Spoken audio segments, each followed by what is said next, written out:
Grosse révélation, Thomas Guénolé, messieurs, dames. Thomas Guénolé, hein, le larbin de la France Insoumise, celui qui avait fait son spectacle, mais qu'il était tout seul, hein, il l'a fait contre une salle vide, etc. Bref, Thomas Guénolé, hein, comme j'aime à l'appeler, eh bien, tout simplement, il vient d'officialiser son appartenance au Grand Orient de France, donc les francs-maçons.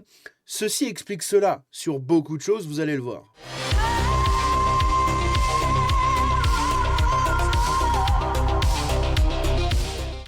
Donc Thomas Guénolé, pour ceux qui ne le connaissent pas, bon, vous ratez pas grand-chose, hein. Il n'y a pas grand-chose non plus à connaître de lui. Il faut juste savoir que c'est globalement le mec de base atteint par le syndrome du sauveur blanc qui n'arrive pas à avoir de carrière de quelque côté que ce soit en politique, en littérature, en stand-up, en je ne sais quoi, hein. C'est un mec qui sera condamné à rester dans le fin fond des blocs d'histoire.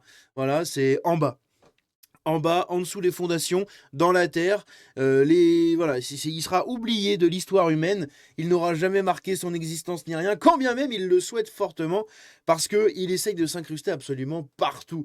Et on va en parler aujourd'hui du coup de cette histoire, puisque il a fait un post qui est aujourd'hui à 1,6 million de vues.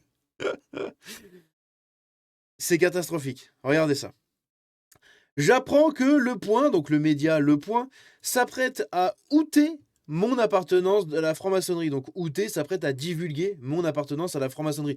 Thomas Guénolé, c'est un docteur, messieurs, dames, hein, il est très fier de son doctorat, donc il va vous le mettre dans la gueule jusqu'à la fin de sa vie, tout le temps, avec des grands mots pour faire genre, il est très intelligent sous ses grosses lunettes, qu'il a vraiment un gros cerveau, vous voyez, un gros cerveau, et que vous êtes des demeurés, hein, il parle toujours avec des grands mots.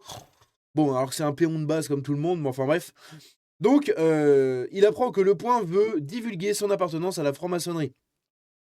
N'aimant pas qu'on parle de ma vie privée à ma place, je choisis donc de l'annoncer moi-même. Je suis fier d'être membre du Grand Orient de France, que j'ai rejoint par adhésion et admiration pour son combat plus que centenaire contre l'extrême droite. Je n'ai rien à ajouter sur ce sujet. Déjà, ça me fume parce que la franc-maçonnerie qui lutte contre l'extrême droite, etc. Bon, d'accord, mais c'est pas le combat principal de la franc-maçonnerie, hein, loin de là. Au-delà de l'extrême droite ou je sais pas quoi, c'est le combat contre la chrétienté. Voilà, c'est surtout ça, le problème de la franc-maçonnerie en France, et puis tous les autres à côté, hein, qu'il y a autour de toute cette secte. Mais en gros, ce qu'il faut savoir, c'est ça, c'est que donc Thomas Guénolé ici nous officialise tout simplement sa participation, son appartenance, voilà, à la secte maçonnique. Et du coup, il y a un extrait qui refait le tour depuis cette histoire-là, ici partagé par John de Lorraine et partagé par absolument tout internet. C'est tout simplement cet extrait à l'époque, du coup, sur C8, où il disait ceci. On va écouter vite fait, vous allez comprendre en fait à quel point c'est la suite logique de son parcours de petit caca humain. Voilà. Non. Pas nécessairement. Par contre, si on rase le Sacré-Cœur pour mettre l'hôtel à la place, là, je suis pour. Oh là là, quelle horreur. Le Sacré-Cœur a été construit pour expier, entendez-moi bien, pour expier les péchés des communards de la Commune de Paris. Et alors c'est complètement dégueulasse de faire un truc pour les gens. Et alors, les communards, ces révolutionnaires anarchistes, en fait, ils ont été fusillés comme des chiens le long du mur des fusillés, et ils ont été déportés en Nouvelle-Calédonie à l'époque en tant que bagnards. Ouais, les Juifs ont été gazés. C'était un grand combat de Victor Hugo, et cette mer de meringuée géante que je trouve détestable du point de vue architectural, je serais ravi au minimum qu'on en fasse un musée des communards. Quel fascisme. Pas nécessairement. Vous vous rendez compte quand même que le mec appelle à raser un monument, hein, de Paris, qui plus est un monument historique, religieux, etc. Il appelle à raser tout ça, hein. Et au final, on comprend très bien, puisque ça date tout simplement je crois que c'est un clip qui date de la fin d'année 2025, pardon, septembre-octobre. Bah non, ça date de C8. Mais non, attendez, ça date de quand ça, putain? Je sais plus de quand ça date, parce que C8, ça a été interdit, ça a été fermé il y a quelques temps quand même, maintenant. Donc ça doit dater du coup de la fin d'année 2024, où du coup il a eu ces propos-là, qui sont absolument catastrophiques, mais littéralement catastrophiques, mais au final qui vont de pair avec son appartenance du coup à la secte maçonnique, hein. Et au-delà de ça, en fait, on a beaucoup de gens derrière qui lui demandent, justement, comme ici encore une fois John de Lorraine, qui lui dit est-ce que c'est cette appartenance qui vous poussait à dire qu'il faut raser le Sacré-Cœur? Thomas Guénolé lui dit non, je le pensais déjà avant. Et quelqu'un lui répond: «Non, tu ne penses pas, tu es sous influence flagrante, mais ton démon t'interdit carrément de parler d'où tu parles. À force d'être reconnu, il se dévoile peu à peu, mais vous, le docteur, qui tousse surtout, n'êtes qu'un avorton de la problématique sociale dont vous n'avez que faire.»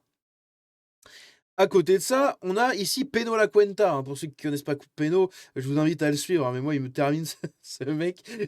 Il a toujours des punchlines, c'est incroyable. Et comme là, hein, et il y en a pas un qui est venu à ton spectacle, hein. Pour ceux qui savent pas vraiment comment fonctionne la secte maçonnique, hein, allez vous renseigner déjà en premier lieu. Et au-delà de ça, en fait, c'est un groupe de base, hein. Leur, comment dire, leur volonté déclarée officiellement, entre guillemets, c'est un groupe de réflexion politique, un cercle de réflexion politique où les gens se rejoignent, cultivent la culture du secret et échangent sur des sujets politiques, économiques, sociaux, etc. etc. Mais au-delà de ça, c'est surtout un lieu de fraternité et d'entraide. Ok. Et en fait, il règne vraiment une ambiance d'entraide au sein des francs-maçons. C'est-à-dire que les francs-maçons, comment dire, ont des signes pour se reconnaître partout, pour le savoir. Ils se soutiennent dans tous les domaines que ce soit, puisqu'ils sont répandus dans tous les domaines que ce soit qui existent. Et justement ici, bah, par exemple, on aurait pu s'attendre, vu qu'il fait partie de la secte maçonnique, on aurait pu s'attendre à ce qu'il y ait un de ses copains, un de ses frères, qui viennent le soutenir à son spectacle. Et il n'y a eu personne à son spectacle. Hein, ils étaient 3 clampins, c'est tout. Alors ça se trouve, c'est les 3 clampins qui venaient des francs-maçons. Hein. Vraiment, ça fait pitié quand même. Hein. 3 clampins qui viennent soutenir leur dernier clampin. Bon, c'est un peu bizarre. Mais au-delà de ça, même, je trouve que l'appartenance de Thomas Guénolé, à la franc-maçonnerie, eh bien, est tout simplement une catastrophe pour la franc-maçonnerie. Genre, ils sont tombés si bas qu'ils acceptent maintenant des gus comme lui chez eux. C'est bizarre quand même. C'est très étrange. Et du coup, moi, je lui ai dit: «Ah oui, c'est toi qui fais là, pendant les rituels, hein, là, voilà.» À côté de ça, Thomas Guénolé ici, alors ça, c'est incroyable, hein, ça montre vraiment cette volonté de se placer, mais partout où il peut se placer. Ce mec, c'est un parasite communiste, immigrationniste et tout ce que vous voulez, c'est incroyable. On a Thinkerview qui lui répond en disant: «Faudra leur rappeler d'arrêter les poignées de main de gangsters avec un pois chiche à la place du cerveau, incapable d'anticiper, de prévoir, de se remettre en question une seconde.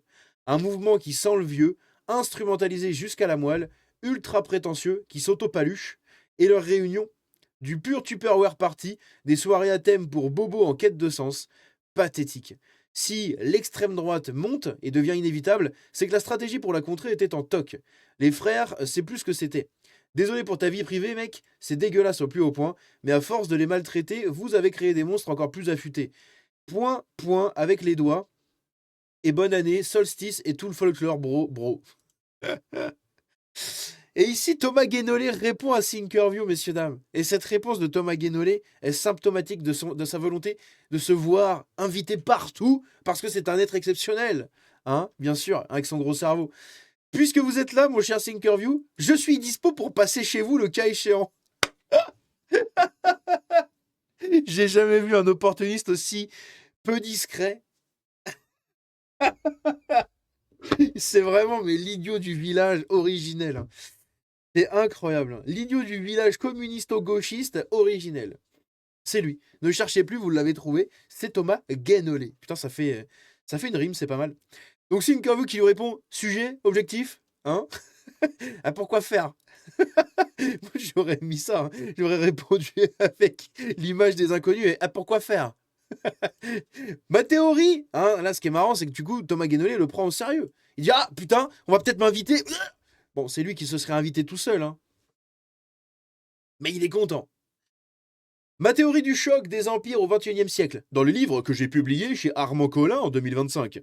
Ça peut vous intéresser car cette analyse prospective des jeux de puissance, à contre-pied total du formatage pro-OTAN, correspond bien à votre ligne éditoriale. Ah waouh, que de mots vides de sens dans ton grand cerveau, mon cher Thomas. Et du coup, Thinkerview lui répond, parce que eux, ils ont pas lâché le morceau non plus, hein. Eh oui, hein. Grok nous a résumé ton livre. Donc déjà, ça, derrière ce message, si on traduit ça, ça veut juste dire va te faire foutre, on le lira pas de toute façon. Donc arrête avec tes conneries. Ah oui, mon livre publié, on s'en bat les couilles, on va pas le lire ton livre.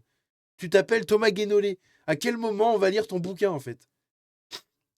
Il y a 2 catégories de prospectivistes et géopoliticiens. Donc les prospectivistes, c'est les gens qui essayent d'anticiper les mouvements de géopolitique, les conflits, les trucs, etc. Ils font de la prospection, voilà. Ils se projettent, en gros.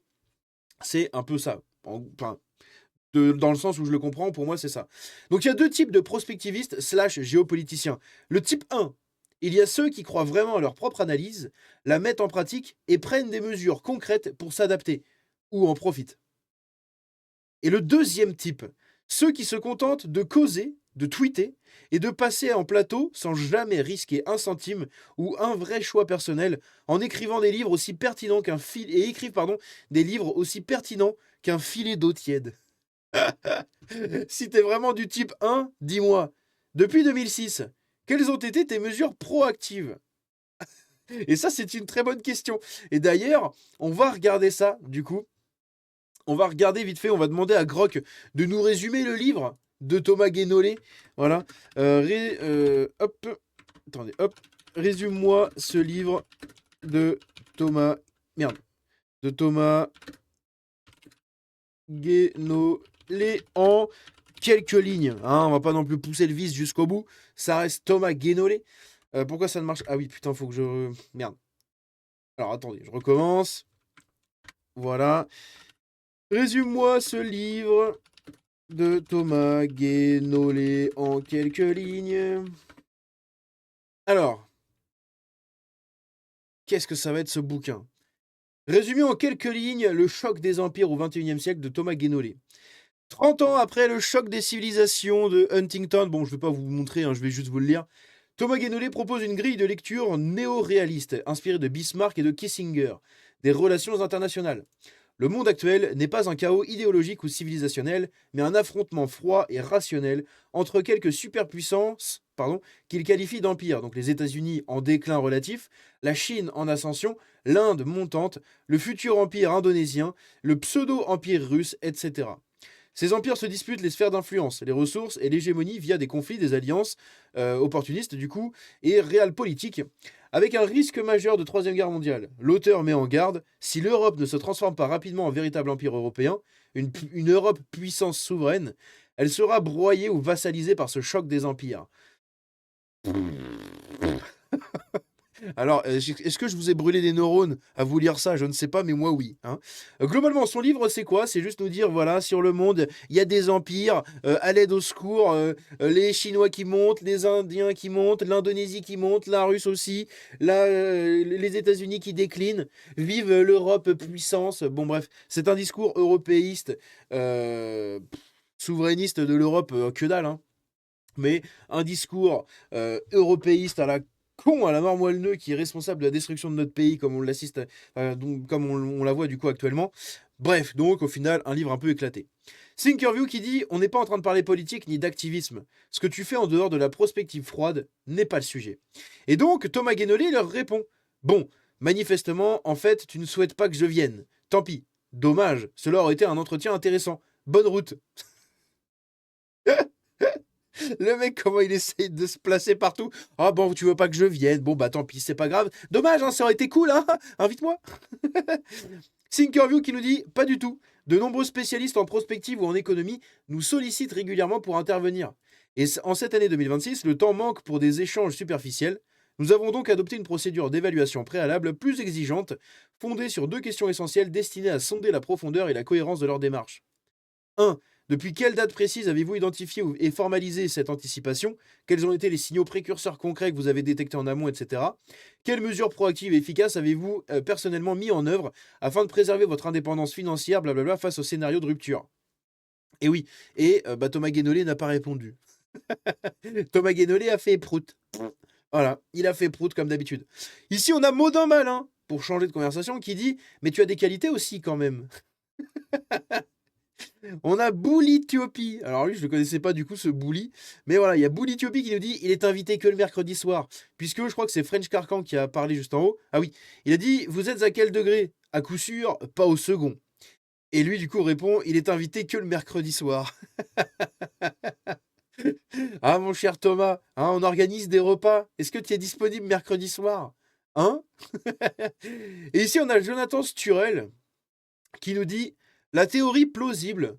Thomas Guénolé a lui-même organisé la pseudo-fuite de cette information dans le but de se donner une occasion de révéler son appartenance à la maçonnerie, convaincu, à tort ou à raison, que son appartenance à la maçonnerie pourrait le faire repêcher par la solidarité maçonnique du système, après que ses prises de position sur Israël et Gaza l'ont quelque peu marginalisé du jeu politique, médiatique et institutionnel.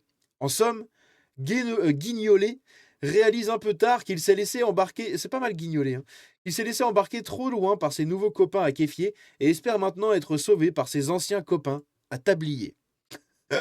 Et moi, franchement, quand je vois cette théorie, pour moi, ça peut être tellement plausible, c'est un truc de fou.